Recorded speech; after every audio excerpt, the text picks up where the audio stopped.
the west. After a warm and humid night, it'll be rather cloudy for East Anglia on Monday morning, though mainly dry. However, there may be the odd light shower at times.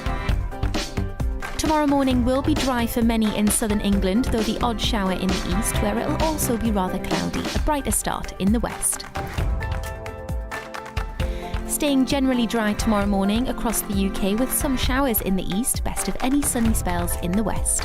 And that's how the weather's shaping up during tomorrow morning.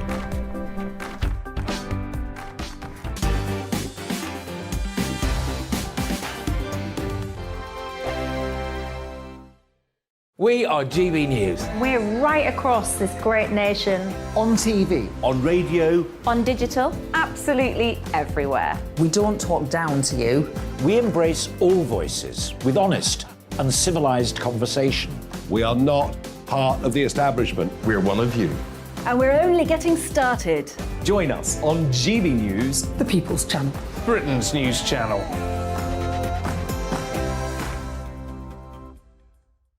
Hi there, it's Stephen and Anne. At breakfast from 6 a.m, you'll always be caught up with everything you need to know. The latest headlines, opinions and debates. We'll bring you the good news and the bad, but most of all, we're here for you. Remember, send in your views and let us know what you would like us to talk about. That's because we're your news channel. And every morning at 6 a.m, it's breakfast on GB News.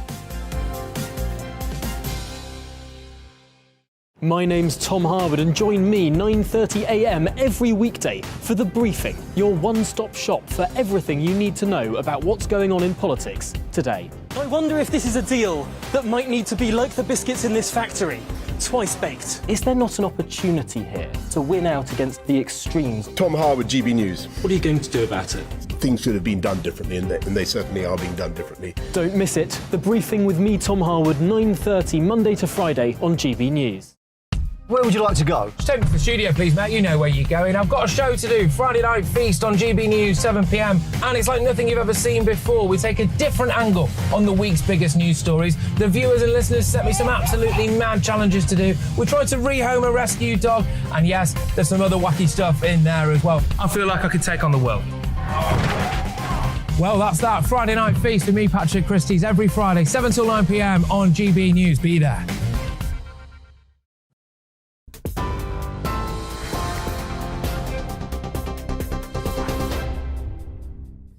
Hello there, good evening. It's just gone 11 o'clock. I'm Bethany Elsey here to bring you up to date from the GB Newsroom. A Court of Appeal hearing will take place tomorrow morning to hear the case of Archie Battersby's life support treatment battle. It's after the government referred the case back to the High Court for urgent consideration following an intervention by the UN. The 12-year-old, who's in a coma, has been the subject of an ongoing legal challenge, with his family fighting for his care to continue. Barts Health NHS Trust said treatment will end tomorrow afternoon, after a High Court judge previously ruled it was in his best interests. In a last-ditch attempt to win over Tory members before they start receiving their ballots this week, the two leadership candidates have made further policy announcements. Liz Truss has vowed to remove EU regulations and red tape in an effort to improve the nation's food security. The Foreign Secretary also promised to tackle staff shortages in farming, particularly caused by post-Brexit restrictions, with a short-term expansion to the seasonal workers scheme. Meanwhile, Rishi Sunak has committed to taking a 4p off income tax within 7 years, if he becomes Prime Minister. The former Chancellor said cutting the basic rate from 20p in the pound to 16p would amount to a 20% tax reduction, the largest cut to income tax in 30 years. And the Lionesses have made footballing history by winning the Women's Euro 2022, England's first major championship win since the 1966 World Cup. England beat Germany 2-1 in extra time in front of a record crowd of over 87,000 at Wembley Stadium. The Queen sent her congratulations, hailing their win as an inspiration for girls and women. GB News reporter Rosie Wright has the latest from Trafalgar Square. The Lionesses have done it, European champions. England beat Germany in an absolutely bitterly fought game. The first half, no goals. The second half, England scored, Germany equalised. We go to extra time, and in the second half of extra time, a sub comes on, scores, whips her shirt off in celebration, and the crowd here went wild. Record numbers of people came out to watch the Lionesses at Wembley. The atmosphere here has been tense and now one of absolute elation. The captain of the Lionesses said, "This is the match of fairy tales." Well, they have turned that into an incredible reality. England, European champions. I've grown up playing football, being told I can't play with the boys. I work in women's football. Like, the difference this is going to make to us, to young girls, to young boys too. Like, it's just, I'm taking it all in. I'm emotional. I can't even put it into words what it means for us. I think it's amazing. I think this is like a pivotal point in time for women's football, women in sport. It's amazing. Great weekend. It shows that, yeah, Germany have won it so many times, but we can win it too, in that we're strong and that we can fight. Will it inspire you to get on the pitch? Yes, they've inspired me to already start playing, so it's going to inspire me even more, yeah. Football is home. We're in Trafalgar Square. We've won the Euros. Nothing can be better. The women did it. Yeah, but we shouldn't say women or men. It's England. There we go. That's all it is. It's football is home. That's it. Well, they said it. Football has come home. Congratulations to them. On TV, online and DAB+ radio. This is GB News. Now it's time for Headliners.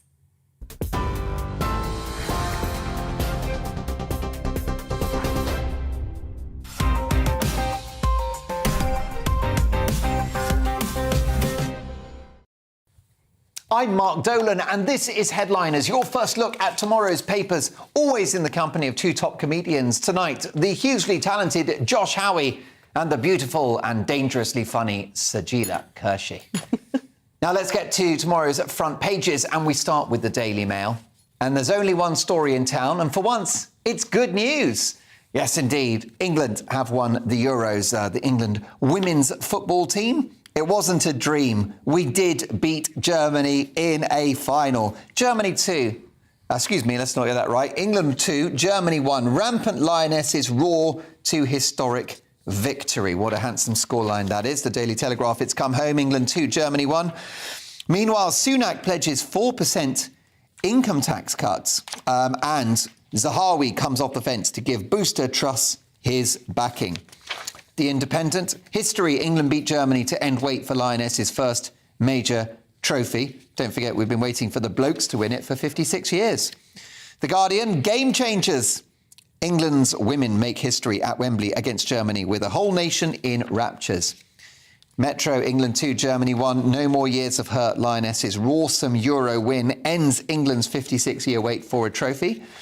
And the Daily Star, England 2, Germany 1. Rawsome Lionesses end 56 years of hurt. Chloe Kelly's dream goal beats the Germans.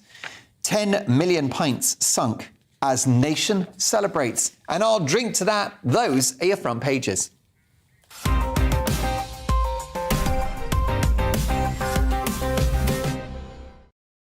I've asked the boss for some extra budget tonight, so we've got Sajila Kershi and the wonderful, the remarkable Josh Howie. Let's start with Monday's Daily Mail, and there is only one story that we can kick off with. Oh, my God. So it's coming home. It's coming. Football's coming home. And the girls are bringing it home. Isn't it phenomenal? I've literally had, like, my phone go crazy with all the women I know texting me saying, oh, my God, have you seen it? It's amazing. I haven't watched it. Oh, dear. I hope everyone's watched the match. Otherwise, that's a horrible spoiler alert, kind of. You know, if people are going to watch it. If you're watching in the morning, tough. But, you know, it's good news. Yeah. It's good also, news. at the end of Sixth Sense, Bruce Willis. Yeah, I gave that plot away. Maybe we should confuse them and say, oh, I can't believe Germany won. Oh, yeah. I can't believe Germany. So it was a 2-1, as far as I can work out. 2-1, because obviously not watched the match, but just been getting, like, all the text updates. And the woman of the match is Chloe Kelly. And nothing was scored by us in the first half. Chloe. Kelly Mania. Yeah. I mean, for all of the men's football all the overpaid men, you know, and they've not bought anything home for all that overpayment, all the dramas, all the wags. Well, it turns out the women who have been a bit more underassumed, probably get paid less, have actually done us so proud. And I don't know what the equivalent of wags would be. Would it be habs, husbands and boyfriends, or would it be hags? Because to, you know, accommodate for lesbians, husbands and girlfriends. Well, I suppose, yeah, you do wonder. Yeah, so I think some of the women that got the money, but yeah, so she scored the goal, and then just like there was an extra 30 minutes. Am I right? Who's watched this? Extra 30 minutes, and you know, I feel like John Motson is sat in front of me. Yeah. All you need is this is someone who doesn't watch football, who's not into football at all. But I'm so excited. You're GB News' football correspondent. I'd love to be the ladies' football correspondent. And this is such a great win for everyone, for this country, for women. Not for Germany. Not for Germany, obviously. But Germany can afford to lose now and again. And also, you know, let's face it, they've not exactly been very helpful during the during the Russian war. So, screw them. The UK almost won Eurovision as well. So we've got the feel-good factor at the moment. Have we got it? Because I have to be there. If we actually are hosting Eurovision, we've got it. Oh my God, I'm so excited. And you know, if it wasn't for Ukraine winning, which was the right thing to do, we would have won Eurovision as well. So, you know, we're smashing it. Yeah, that was only a sympathy vote, let's face it. Ooh, sorry, but it was a little bit sympathy-fied. No? OK. Yeah. Have you suddenly gone pro-Putin? Wow. You've been on a journey there, haven't you? Having a little dig at the Ukraine? I did have a dream about Putin once, but he was quite... This is a family show, please. No. So but he said he was misunderstood because I am not the evil man that everybody says. And he looked at me in his evil eye, and he basically just said he was misunderstood. And then he said, let us have selfie. And he did this in the photo. Was it? This is a true dream. It sounds like an Arab Vladimir Putin. That's right. My accent turned Arab. Played by Omar Sharif. Let's get back to the football. Should we get back to the football? Let's go back to football. So... First of all, they're not earning as much money, like way less I know, that's money. what I mean, they're not. Secondly, in 1966, women were actually banned from playing on FA pitches. So this is quite a journey that's had. I personally don't want to be a hypocrite. I'm not a football fan, but I am happy that other people are happy. So... But do you watch, like, the Euros and the World? I don't watch I watch that. I do watch that. But no, but I deliberately don't watch it because I don't want to be a hypocrite. It's a great result. I mean, how did these women get so good at football when they're ironing all the time and cooking for their husbands? How do they do it? Although there is a serious debate. There was a debate this week online about boys dominating the playgrounds with football, and how girls aren't really getting a look in. So it's interesting now they're trying to sort of work out ways for boys and girls, because I know this is a problem with my kids' primary school, is that the boy, football takes up a lot of space, and if it's the boys predominantly doing it, it's just girls are not getting that opportunity to get in there and participate. I had no chance of playing football, but I did play for the school cricket team, and I had someone sort of train me up, spinners and all that. And I think it's just because I thought I was South Asian that I'd be good at it. I was actually very, very bad. More cricket racism. That's right. Terrible. I know. This GB News, home of the racism. Yeah, that's like the Naked Gun when they say, I don't know much about life, but I never bet on the white guy in a boxing match. I'm not going to show any emotion. It's all truth bombs here. Truth bombs. Look, it's wonderful news. So well done, England. A fantastic result. The women did it when the men, after 56 years, have still kept us waiting. Monday's Daily Mail, that was, of course, that story, and we love it. Let's have a look at our next story. The Sun, and it's not been a great day for all English sport people, has it, Josh? No, the cycling. This is part of the Commonwealth Games in Birmingham. English cyclist Matt Walls had a terrible crash. I think might have a picture. Okay. Fraser's got a picture for us. Let's have a... so let's fire that one up. It's tragic. Oi. Yeah, that's not good. And so there's a bunch of people. I think three of the cyclists taken to hospital. Two onlookers were also had to have medical treatment. That person in the yellow jersey is not the most injured. It's the guy in the air. Yeah, who's about to crash into a bunch of people. Yeah, and there was a photograph, and his head is basically pointing in the wrong direction, which is pretty horrific. It's not good. So paramedics erected screens to shield walls. Oh, nice gosh. bit of writing there. And I'm sure that hopefully they're going to be OK. But, yeah, Matt Walls, he won the Olympic gold in the men's Omnium. Is that a new variant of COVID or what? What is that? Yeah, the Omnium variant. Yeah, exactly. China dominates it. Did they have a mild cough? Yeah. No, they just fall over whilst they're cycling. So that's the vaccine. You got to. Oh, there's a vaccine. I'm joking, everyone. But this just shows the dangers of cycling. And why people shouldn't. Just drive, I would suggest. I agree with you. Also, a reminder for audiences not to sit in the front row for comedy and now for sports.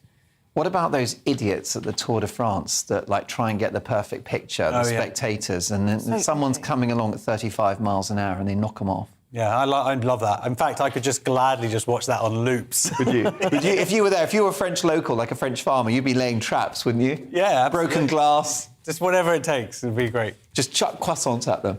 No, I don't want to give away croissants. I want to eat them, mate. Not going to do that. Let's have a look at this next story. If you want to see some real sweating, let's go to Monday's Mail, where Rishi Sunak is giving his latest effort, or is it dribbling, Sajila? Well, I know we covered this on your show yesterday, so this is the Daily Mail. Rishi Sunak... Thanks for the plug, by the way. You've got a lot of fans out there, but I got emails about you. Did you? Yeah. From Putin, right? Putin. Was it Putin? Is he showing that photo of us? Well, it was Arab Putin. It was Arab Putin. So he was wearing the full head. The thing. Oh God. Well, I think why not mix things up a little bit? So yes, Mark Dolan show between 9 and 11 on a Friday, Saturday, and Sunday. Well done. Very good. We'll have you back. And it was loads of good fun. So Rishi Sunak pins number 10 hopes on £10 fines for people who miss doctor and hospital appointments. So my gut reaction yesterday was, yeah, okay, that's good, because I'm trying to get appointments at doctors and stuff. But then I remembered that actually you have 2 opportunities to change your appointments. I've done various appointments. You can change once and then another time, and after that they basically cancel the whole appointment and it has to go back to your GP. But also this includes GP appointments if you cancel those. But I think this is not going to work, because this is going to create more red tape. It's going to be more, and I looked at my doctor the other day when I went to see him, GP, and he's literally doing all this paperwork while I was in there, for an ingrained toenail. It wasn't that, it was something else. But anyway, Putin's the point... getting hot. Putin is watching this and he's like, yeah. Whoa! He's got a Futch thing going on. Yeah. Anyway, so, apparently they're saying that this, he thinks this is going to save the NHS up to £200 million each year, and a single missed appointment costs around £39. I don't think I know he's good with figures and stuff, but I don't think this adds up. I agree. And also, you're going to be deciding who deserved to be absolved from paying the £10, because they can't afford it, they've got genuine reasons. How do you make that decision? So I think this is just Rishi throwing everything at us. I agree. It looks both desperate. Both of them are throwing stuff. And I've been pro-Rishi, but I think it looks a bit desperate. It's very much deck chairs on the Titanic, isn't it, considering the state of the NHS? And Dr. Mark Smith on Twitter was pointing out earlier today, Josh, that actually the NHS kind of takes advantage of missed appointments because then they can catch up. Yeah. Because they're never twiddling their thumbs. No, they are that busy. Because if you go to an appointment in a hospital, you are waiting up to an hour.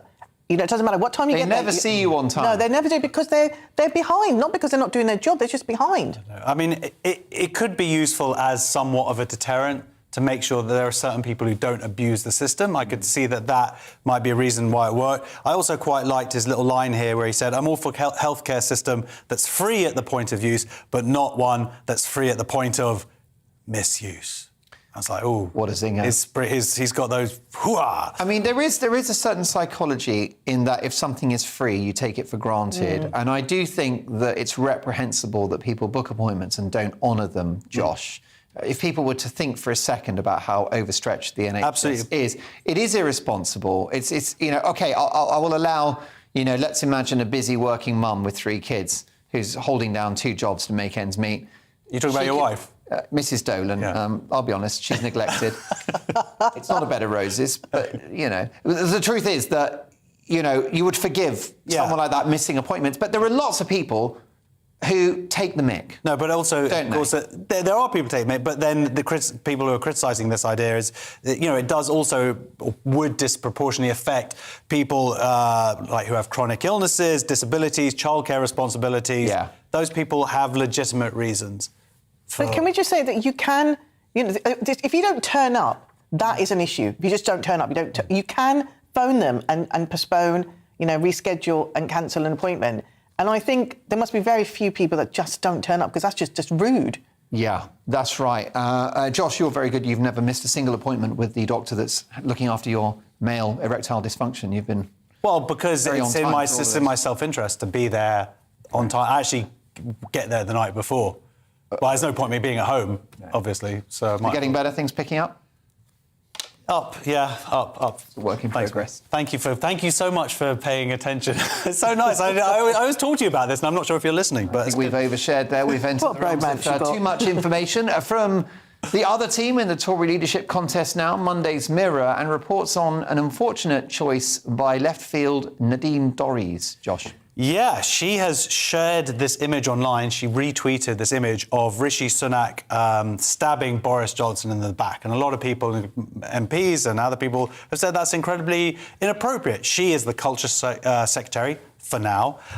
She's in charge of online safety. They're trying to put this online safety bill through. Yeah. And there it is. And that is, it's just, when you think that there have been, a stabbing last year of a Tory MP, David Ames. I mean, for her to put that online is ridiculous. Yeah, it's more than ridiculous. It's offensive. Well, I thought that when Nigel Farage of this... He uses first name basis with you, yeah? Good friend of mine, amazing broadcaster, back tomorrow at 7. And he had milkshake thrown at him. And I thought the optics of that, well, some would say, that milkshake is innocuous, but I'm like, the imagery of a substance being thrown at a public figure is a place you don't want to go. And also, I think it was a Five Guys milkshake, and that's a waste. They're very delicious. Very expensive. And they're very expensive. And they're very, very expensive. That's it. But also, do you remember when Joe Brand made a joke on radio about some quite shocking, I think, was it a reference to, again, Nigel Farage, about... some harming of him. An acid attack. Yeah. So, this is all dressed up as humour, but the message is a disturbing one. Yeah, certainly when we're talking about politicians, and certainly where politicians have been killed.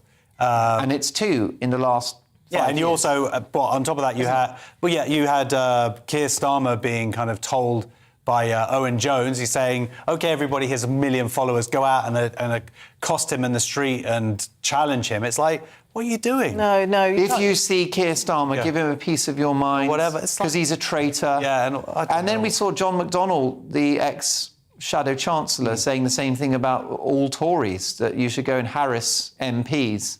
I don't think it doesn't matter if they're Tories, if they're You're Lib right, Dems, they both do it. Lib Dems or Labour. Lib Dems, where are they? I don't. The Lib Dems don't Are you do still out there, anything. Lib Dems? What's happening? But it doesn't matter. You shouldn't do that. There are laws to protect all of us. If they bring back Crime Watch, do you think they should do a little missing thing about Ed Davey at the end?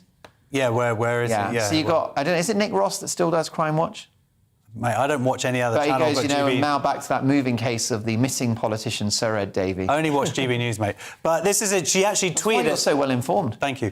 But this was... She retweeted it, Nadine, during Boris Johnson's wedding. So I suspect she might have gone off to the bar, left her phone on the table. I agree. And Boris Johnson's dad comes along and... No, I think she's a mean girl. I think she was a mean girl at school and she's a mean girl now, but she's very pretty, but in a mean way. Nadine Dorries... liked by some, but by God, she's a loose cannon, isn't she? Yeah, no, Do you think she makes it into Liz Truss's new cabinet? I think this is her trying to get into Liz. That's why she's Liz doing Truss's, stuff like of this. course, Yeah. But Bit of sucking up. Well, let's see how that one plays out. Tomorrow's Guardian now with a story that Labour probably hasn't found its way. Let's have a look at this. OK, so... I'm so disappointed in our politics and our politicians. They're all terrible. So Labour MPs are backing a gender-critical group after conference snub. So there's a group called the Labour Women's Declaration Group, and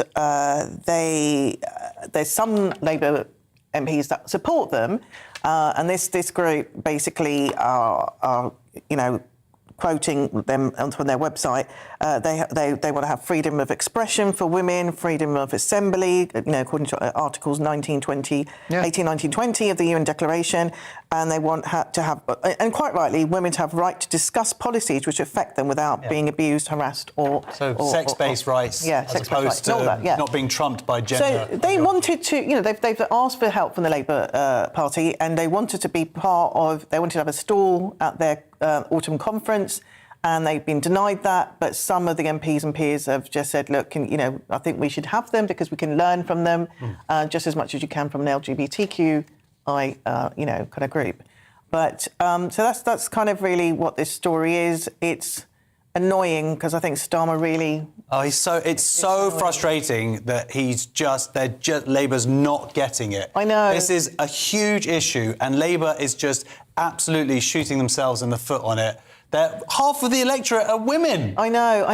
And the next election is literally being handed to them on a plate, and he just needs, please, Keir Starmer, if you're listening, do something, because you've got a really good opportunity now. Just address these issues. Yeah, it's not rocket science. This is very clear stuff. Well, it's because if he allows this group to come, he wages civil war on the party. I don't know if it's civil war. I think it's just they need to be brave and step up. I actually think most people agree with... It's not like these people are saying anything particularly controversial. They're just saying, let's protect women's spaces. Let's say that sex is binary. Within the context of law and policies as well. It's not even like they're coming out with anything. Well, I agree with you, but I think that old Starmer is between a rock and a hard place. No, I think he certainly is, which is why he needs to be braver. The party membership...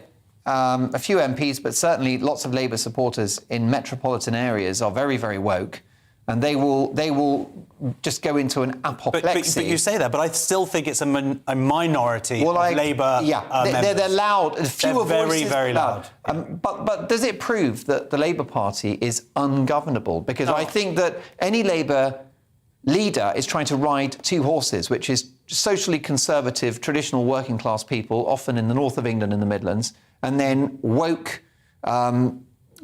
purple-haired people in London. I agree that I don't think he can. I think Starmer is trying to have his cake and eat it. I think he needs to step up now. I think he's actually been quite clever with what's happening, but he needs to step up now and make a case for running the country. And I think he's a moral person. I think he's a very clever person. I think they could absolutely. But he's not a brave person. But I think, the question is he trying to get through it? He's done quite well with the anti-Semitism by kind of working his way through the system. Well, I know he's got no balls. Maybe he's a woman. like your little laugh there. Maybe you're a woman, mate. That laugh. Let me tell you, after 25 years in showbiz, it always helps to laugh at your own jokes. That's it for part one. It's time for a cold shower and my medication. But coming up after the break, we've got teachers with sick notes, cheating Scottish students, and the BBC's Vanishing Women. You won't want to miss it. See you shortly.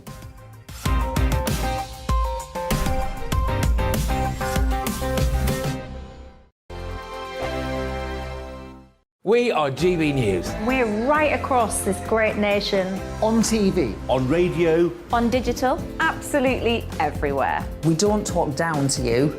We embrace all voices with honest and civilised conversation. We are not part of the establishment. We're one of you. And we're only getting started. Join us on GB News, The People's Channel. Britain's news channel.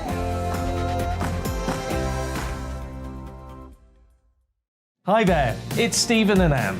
At breakfast from 6 a.m, you'll always be caught up with everything you need to know, the latest headlines, opinions and debates. We'll bring you the good news and the bad, but most of all, we're here for you. Remember, send in your views and let us know what you would like us to talk about. That's because we're your news channel. And every morning at 6 a.m, it's breakfast on GB News. My name's Tom Harwood and join me 9:30 a.m. every weekday for The Briefing, your one-stop shop for everything you need to know about what's going on in politics today. I wonder if this is a deal that might need to be like the biscuits in this factory, twice baked. Is there not an opportunity here to win out against the extremes? Tom Harwood, GB News. What are you going to do about it? Things should have been done differently, and they certainly are being done differently. Don't miss it. The Briefing with me, Tom Harwood, 9:30 Monday to Friday on GB News. Where would you like to go? Just take me to the studio, please, mate. You know where you're going. I've got a show to do. Friday Night Feast on GB News, 7 p.m. And it's like nothing you've ever seen before. We take a different angle on the week's biggest news stories. The viewers and listeners set me some absolutely mad challenges to do. We tried to rehome a rescue dog. And yes, there's some other wacky stuff in there as well. I feel like I could take on the world. Well, that's that. Friday Night Feast with me, Patrick Christie's, every Friday, 7 till 9 p.m. on GB News. Be there.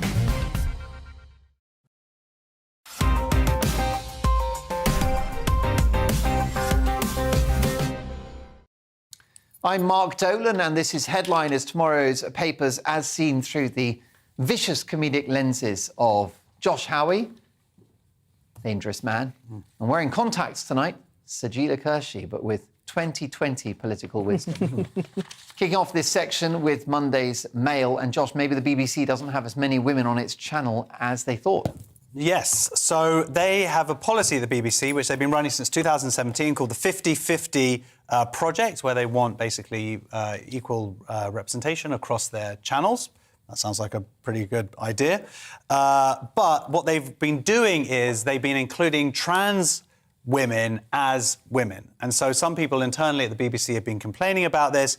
The interesting thing is there's a slight, and they're sort of saying, oh, we're marking people, or we're following through this project according to people's gender ideology, right? And you think, OK, well, whether you agree with that or not. But what's very interesting is they're then going, oh, but for our diversity quota, suddenly they're trans women.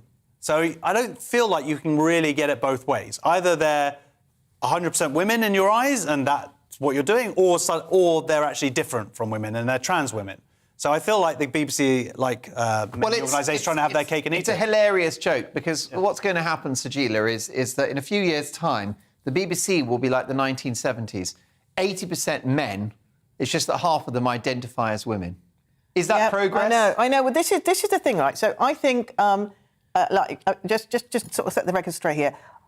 Many years ago, when I was a university student, during the summer, I did a study for Beck2, and basically I compiled this report, which you can get on Amazon, apparently. Anyway, compiled this report, I'd rather probably John Grisham, to be honest. But basically, it was about women in TV and not having enough women on TV, visually, but we're still having that conversation. Now we've got the trans debate. I do think, so trans make up less than 1% of the UK population. There should be some representation, but in relation to what, the amount there are. If you're a trans woman, yes, maybe being the woman, but I think I've moved on from this conversation, and I think it's a self-identifying that I have an issue with. Yeah. If you've made some commitment, you've gone for surgery, you're living as a woman, that's one thing, you are a woman. But I think it's, because I've been battling with this, and I'm sure we all have as well, but I think I have an issue with it's a self-identifying, that's where it becomes a problem, where you can turn around and say, well, I identify as a woman right now. Well, I self-identify as a comedian, and that got me on here. And you're not passing, you're just not passing. I know, but no one's challenged me yet. Well, I actually had Josh checked at the Tavistock Centre, and they said he wasn't funny, so... Oh, really? They didn't like all my jokes. Even the puberty blockers. All my gender ideology jokes didn't work. Okay. But I mean, it's so silly, because what's happened now is the BBC are able to say, oh, we've got so many women in the organisation, except that many of them are biological males who identify as females. That's not what 50-50 is supposed to be. And we've had this concern from BBC employees. Yes, they're complaining. They're complaining. Because approximately a year ago, and we reported on the channel about this, that there are lots of women at the Beeb who are worried because the Beeb are saying that we've got equal pay now, except that they're not taking into account men on big salaries who now identify as females, which makes the pay look equal. It's not really, is it? Well, they've been also accused of following Stonewall law, which is what happened last week, where you had Alison Bailey won this massive case against her chambers, and they've had to pay out for a lot of legal fees plus some money for her for discriminating against her, basically. And this is what the problem with Stonewall is, that they have promoted to these companies who are part of the Stonewall diversity scheme or whatever, the law as they wanted it to be, not the law as it is. Yeah. And that's the problem. BBC now actually isn't part of that scheme, but they are still embedded, or those things are still part of the system. Definitely, yeah, and that's a real concern. I think the answer is to watch GB News at all times. At all times. On to Monday's Guardian now, and it seems like there are teachers who need even more time off, Sajila. OK, so I'll read the headline. It's from The Guardian. Teacher sick days soar as poor conditions take toll on mental health. Now, here's the thing.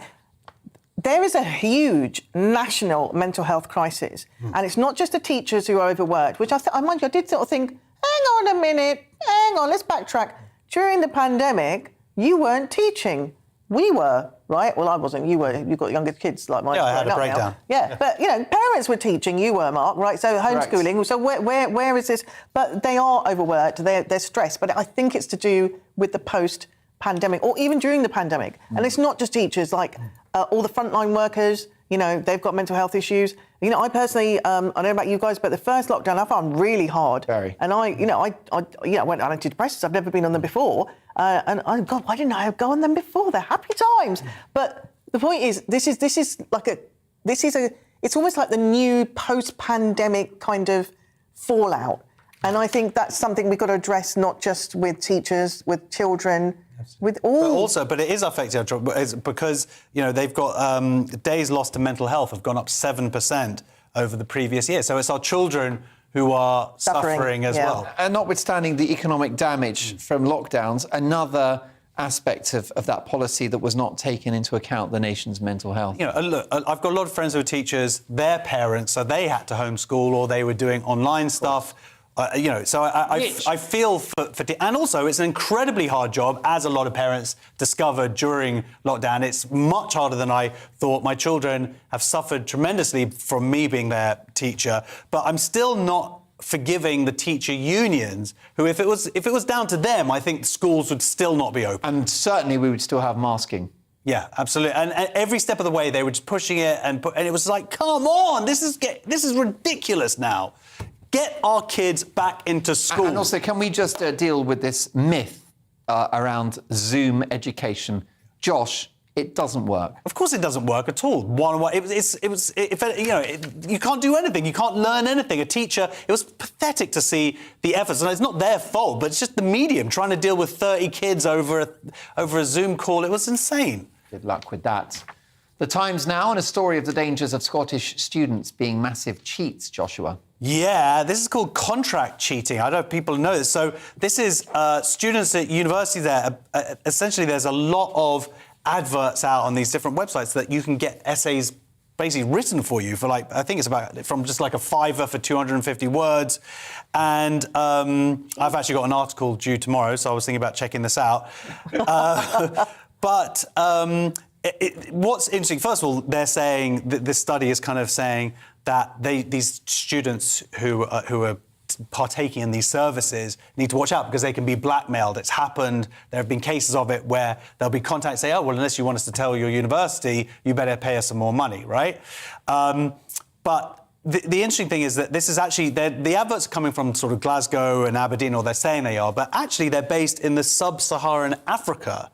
Now, I think this is potentially a good thing, this cheating, because, look at this, redistribution of wealth to sub-Saharan Africa. That's a good thing, number one. Number two, in the process, the people writing these essays are becoming incredibly well-educated. Surely that's going to benefit sub-Saharan Africa. So I'm going to make you saying the kids that are cheating are becoming better educated, or no, the people who are writing the essays. Yeah, the people that are writing the essays. So this is the thing. That's what I'm saying. It's a win-win. But aren't they graduate? They've already got their education, and it's good to see that they've put their education to use in this entrepreneurial way. So, you know, go to school, kids. It's important. Well, this is what someone's saying is that the problem is that it actually devalues the careful process of independent learning. So, of course, you paying someone to write the essays for you, you're not actually going to get the benefit of learning how to think. I had a friend of mine I live with at university. He basically would pay. This is the beginnings of the internet. That's how long ago it was. But he was online, and he would just pay someone like 50 quid to write his dissertation, or 100 quid.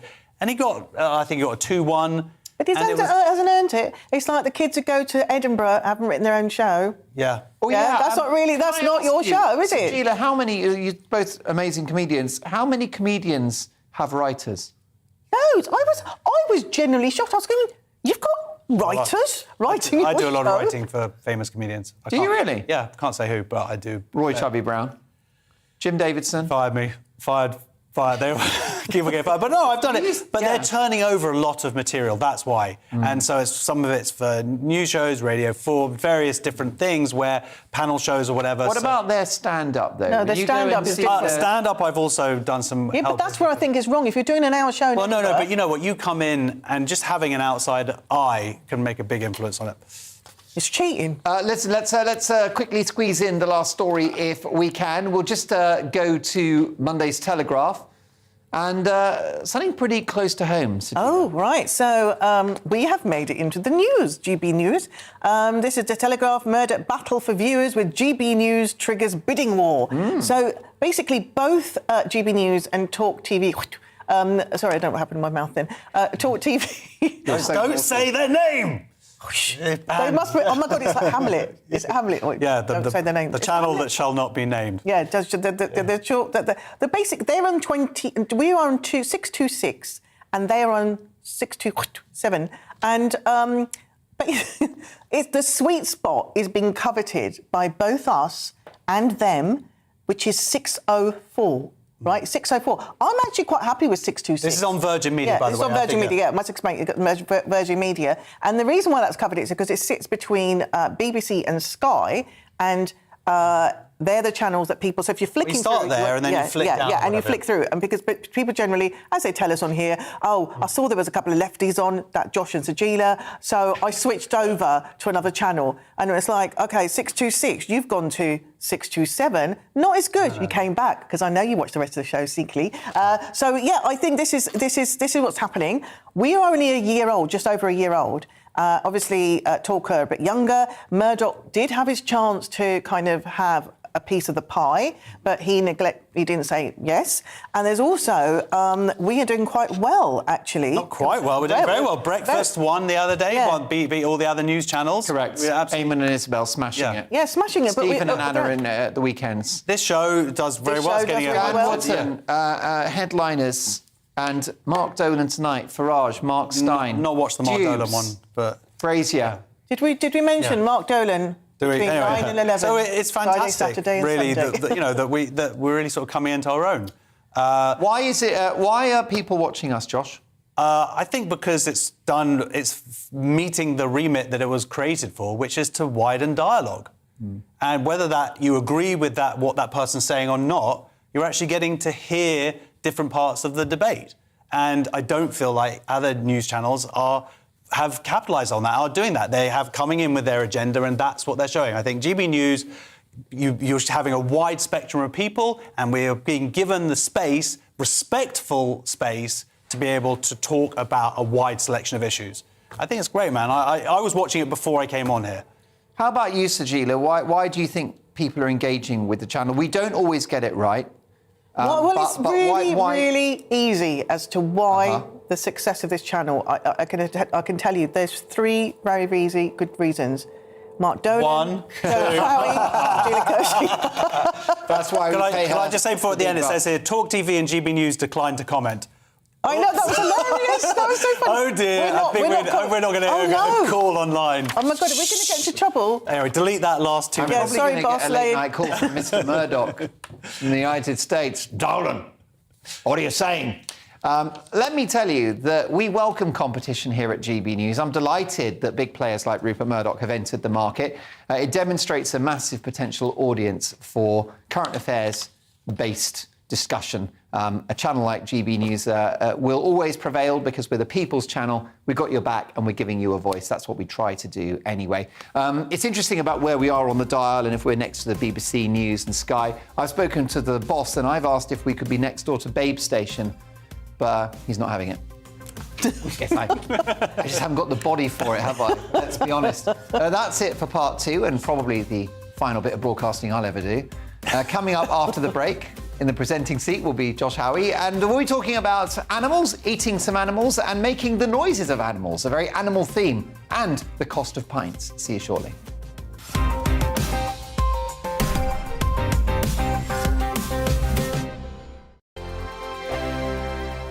We are GB News. We're right across this great nation. On TV. On radio. On digital. Absolutely everywhere. We don't talk down to you.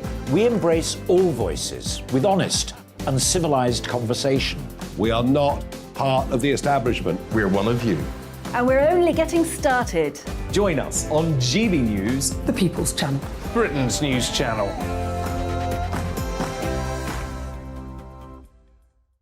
Hi there, it's Stephen and Anne. At breakfast from 6 a.m, you'll always be caught up with everything you need to know, the latest headlines, opinions and debates. We'll bring you the good news and the bad, but most of all, we're here for you. Remember, send in your views and let us know what you would like us to talk about. That's because we're your news channel. And every morning at 6 a.m, it's breakfast on GB News. My name's Tom Harwood and join me 9:30 a.m. every weekday for The Briefing, your one-stop shop for everything you need to know about what's going on in politics today. I wonder if this is a deal that might need to be like the biscuits in this factory, twice baked. Is there not an opportunity here to win out against the extremes? Tom Harwood, GB News. What are you going to do about it? Things should have been done differently, and they certainly are being done differently. Don't miss it. The Briefing with me, Tom Harwood, 9:30 Monday to Friday on GB News.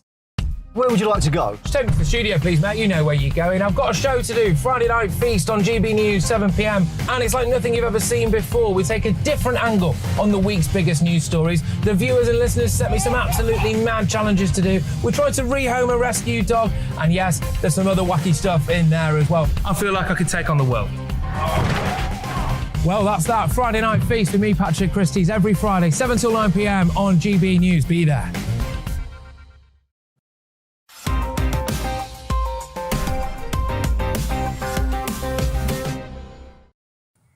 Welcome back to Headliners, your first look at tomorrow's papers. I'm Mark Dolan, and joining me to help digest the big stories from tomorrow's news, the comedian Josh Howie and the comedian Sajila Kershi, the very best in the business, let me tell you.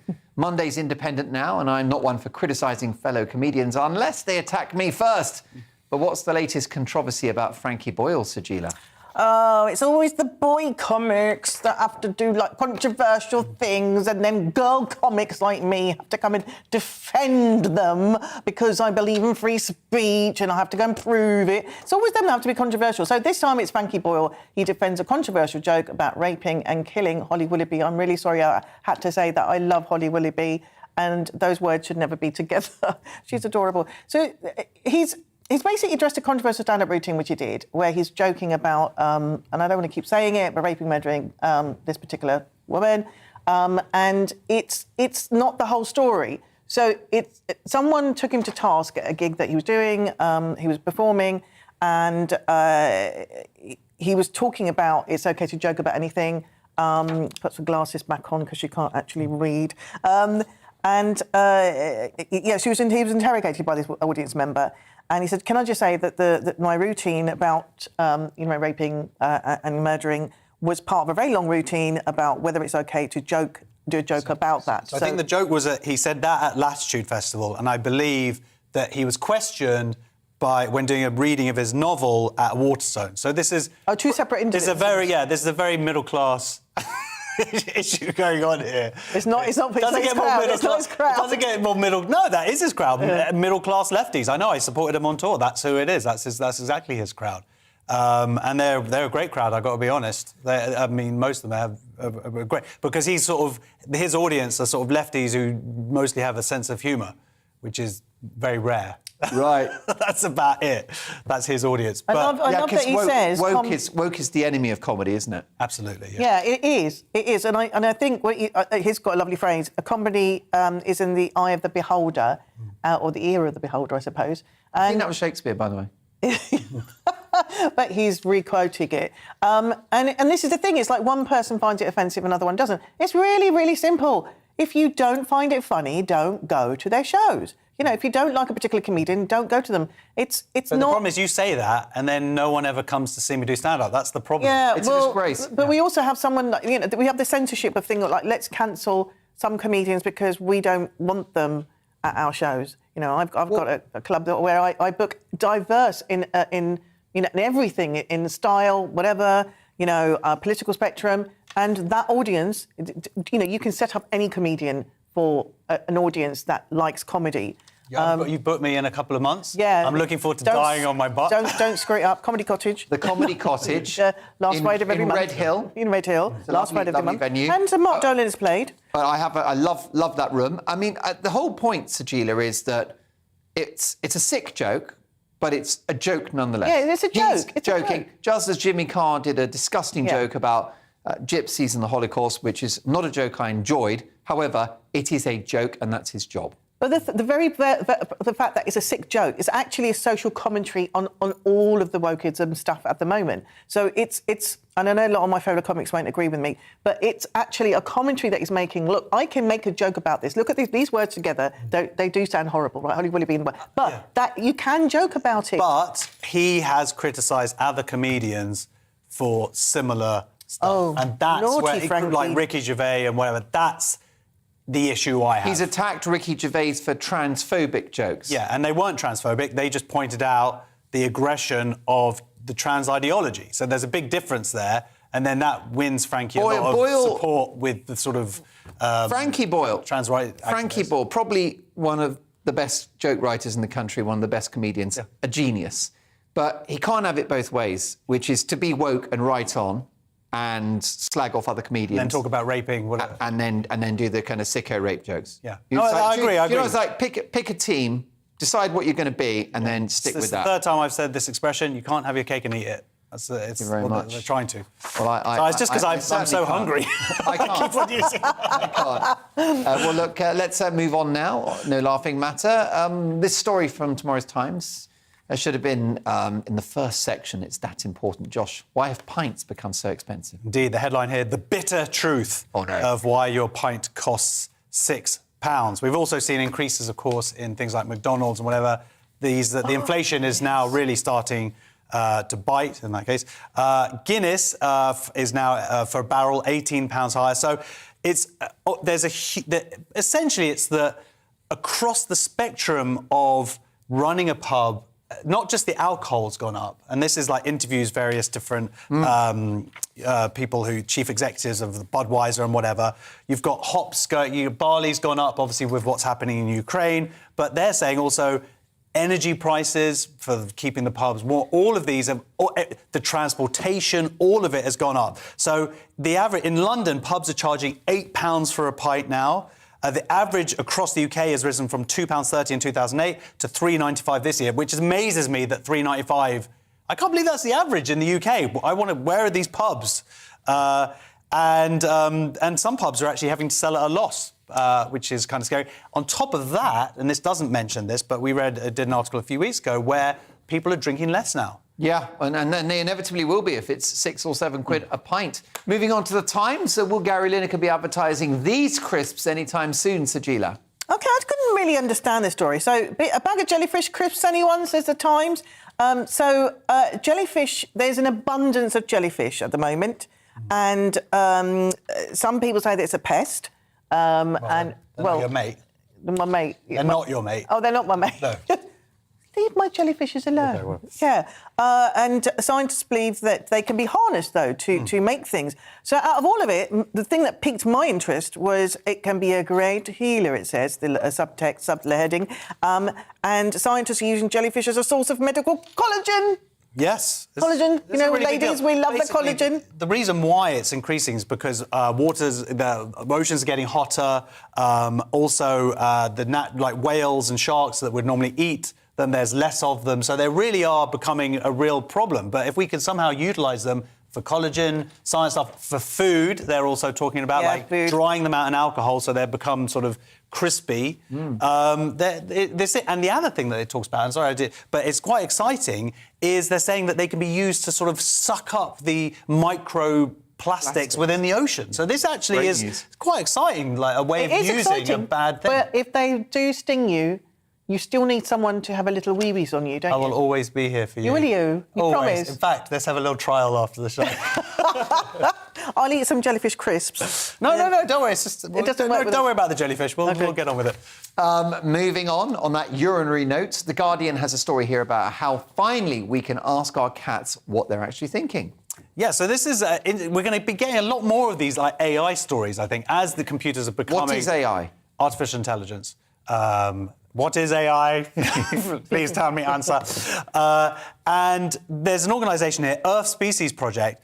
Normally, they have sort of decoded certain animal guttural sounds and this and that by observation. Yeah. But what they're talking about now is using the same AI that they've used to do sort of Google Translate and how you type that stuff in and how it makes these connections, to also be able to do it between animals and hearing the different sounds. Brilliant. Which is kind of amazing to sort of like, you know, because it'll make episodes of Lassie will be like, great, it'll be like, hey, woof, woof, woof, oh, what is that, Lassie? Billy's in a whale. And then it's like typing a thing, oh, no, you're hungry. OK, fine, that's the end of the episode. So it is interesting, and it's amazing just to see all these different applications that are happening with AI. It's amazing. I don't want to talk to the animals. I don't want to know what they think of us. I don't think it's good. I don't like humans right now. I don't think the animals like us. Could you imagine animals on Twitter? Oh, I don't need more abuse. Dogs would be... Well, that's right. But what really makes me nervous is I might find out, if I had this technology, that my cat's a Remainer. Oh, right. Or woke. What am I going to do? Mark, you're a Remainer. You just changed. Yeah, that's a good point. Yeah. But I've gone off the Remainer. Don't remind him of his old former Remainer station. Yeah, but that's a bit like Luke Skywalker finding out his dad's Darth Vader. I'm going to start calling you Liz Truss. Liz Truss. I will. Well, look, there you go. Let's move on to our next story. Northern Dialects. Is that what we're going to do? OK, yes. Let's go for it. So, yeah, this is The Guardian. North holding its own against spread of Southern English dialects, study finds. So the soft Southern accent is the new pandemic spreading to the North because apparently this, you know, I suppose it's RP, isn't it? It's like that's becoming London-centric kind of accent. It's spreading it out a little bit more. And people across England used to pronounce, and this is where I thought we'd have some fun with it, cut and foot, so that they rhymed. But how would you say that? Cut and foot. Cut and foot. Cut and foot. Cut and foot. Cut my foot. Cut my foot. Yeah, there we go. That's good. OK. So they rhyme, but that's changed in the 17th century. And the research shows that a dividing line is creeping northwards. The people from counties and around Midlands, such as Gloucestershire, Hertfordshire, Worcestershire, Oxfordshire and the other shires, are changing from a northern to more of a southern form. And I think that's a little bit sad because I quite like celebrating different accents. The other example is the rhyming pronunciation of fur and bear. Fur and bear. Fur bear. Putin has got a furry bear. But I think this article is saying the opposite. It's saying that is happening to a degree, but actually northern accents are fighting back and seem very stable at the moment and will be survived. There was a sort of idea 70 years ago that northern accents might die out, certainly with things like the BBC coming into, you know, with its sort of posh English and whatever. That hasn't happened at all. And they're saying that northern accents... a little bit. No, some things are spread, but also northern accents are very much retaining their strength and even pushing back down south again. So actually, I think even presenters now, we've got northern presenters and stuff, so they are representing. But it's sad to see accents go. Says she. With I think they're saying here it's very much accents are a very integral part of people's identities. They don't want to lose them, and it seems like that actually, of course, there's going to be always a bit of shifting with migration, but it seems like things are relatively stable. OK, well, that's good news. Now, let's see if we can do 2 in 2 as we approach the end of the show. The Daily Star and kindergarten teachers doing some unusual extracurricular activities, Josh. Yes, so in Florida, 1,300 school staff members are now carry guns on site, and they are taking off time to this is primary school teachers, kindergarten teachers, and they're going on a 26-hour course to learn how to use guns safely. And they've spent £1 million training about 2,600 teachers. I mean, look, the politicians out there say you just need a good person with a gun, you need a bad guy and you need a good person with a gun to stop it. That didn't help in Texas. They had security on site. They had even the police there, and still that person murdered all of those 19 children and 2 teachers. So the idea that more guns are going to somehow miraculously solve it is just stupid. Well, I agree, because I don't like the idea of a weapon in the house, because I think that if an intruder came in and you sort of run after... You know, you go after the burglar with a hammer or something, you're like, well, wait a minute, this criminal is more experienced with violence than I am. This hammer probably is going to be used against me in a second. And that's the concern, isn't it? It's very, very concerning. Also, where's this money coming from to train them? What happens to the fake money going on the school minibus and the school trips? Yeah, very, very concerning indeed. Anything jolly to say before we say goodbye? Oh, any good just news? Have done for stories. Have a great week, everybody. I think it's been a fun show. It's been really nice. I hope everyone has a lovely week. I think that will do nicely. Yeah, have a lovely week ahead, everybody. Absolutely. And see us next weekend. Definitely come back. We're 7 nights a week, and we've got 4 heat waves coming. Look, it's been an amazing 3 days. I've loved having your company. This channel is nothing without you. Thank you for watching, and I'm back on Friday at 9. Keep it GB News. Headliners is back tomorrow.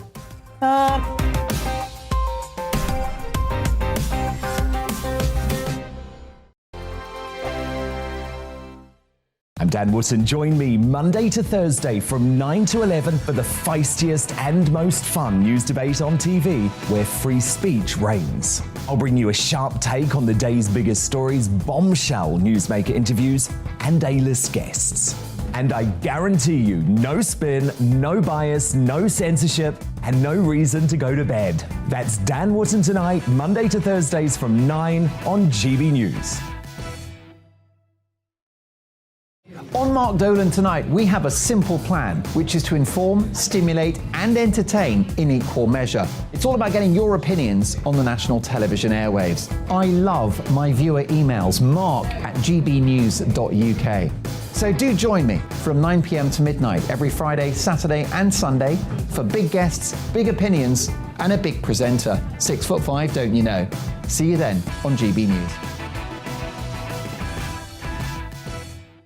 We are GB News. We're right across this great nation. On TV. On radio. On digital. Absolutely everywhere. We don't talk down to you. We embrace all voices with honest and civilised conversation. We are not part of the establishment. We're one of you. And we're only getting started. Join us on GB News, the People's Channel. Britain's news channel.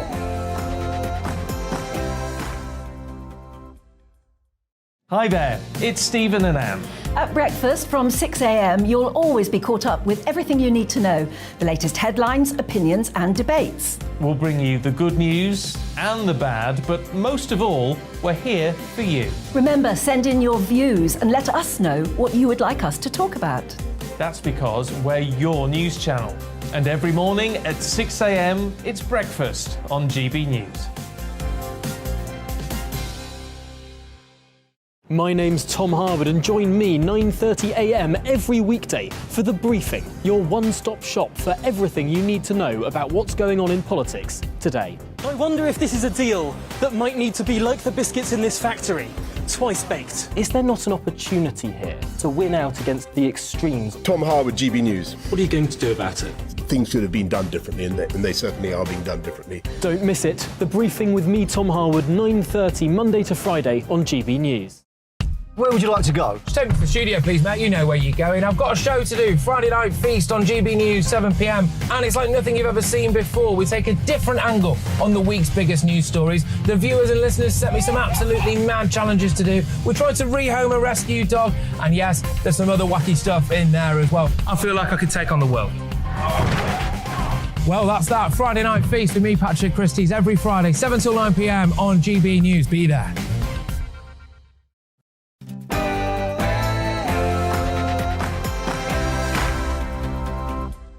The Tavistock Paediatric Gender Clinic is closed down for being unsafe for children.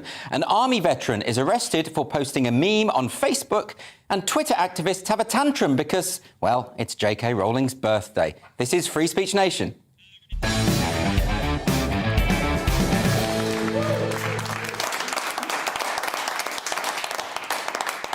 We hear a lot from activists about how they are on the right side of history. Such a thing doesn't exist, of course. It's a romantic idea based on the utopian notion that progress is an inevitability, and that as the years pass, humanity will naturally be moving towards a condition of greater enlightenment. But the culture wars of the last 10 years have shown how it's perfectly possible for societies to regress. And let's face it, it's a pointless claim. Every tyrant that has ever lived has assumed he's on the right side of history, and none of us can know what the future holds. But let's consider the culture warriors specifically and whether their claim to be on the right side of history has any merit. What do these people believe, and what do they imagine the future will look like? Over the past few years, they have endorsed an ideology that has led to the erosion of women's rights and the medicalisation of gay children. They've supported legislation that gives the state a mandate to arrest people for what they say and think. They've called for public monuments and landmarks to be removed, street names to be changed, history to be rewritten in accordance with their creed. They've continually asserted that truth isn't important, that we should deny biological reality or historical facts if they happen to be inconvenient. They have problematised the arts, the sciences, all branches of higher education, so that students are taught to abandon critical thinking, adopt a conformist worldview, and embrace the new religion of intersectionality and group identity. They've created a climate of fear in which decent people won't express themselves freely out of concern that they might be publicly shamed or lose their jobs. They've told us that Martin Luther King's dream of a colourblind society should be abandoned in favour of a system of heightened racial division. So much for the right side of history. At the same time, those of us who have promoted liberal values, such as free speech and individual autonomy, have been smeared as far right. Those of us who acknowledge that we are the beneficiaries of the achievements of the Enlightenment have been denounced as evil. Those of us who believe in genuine progress have been called reactionary. The culture war has turned everything on its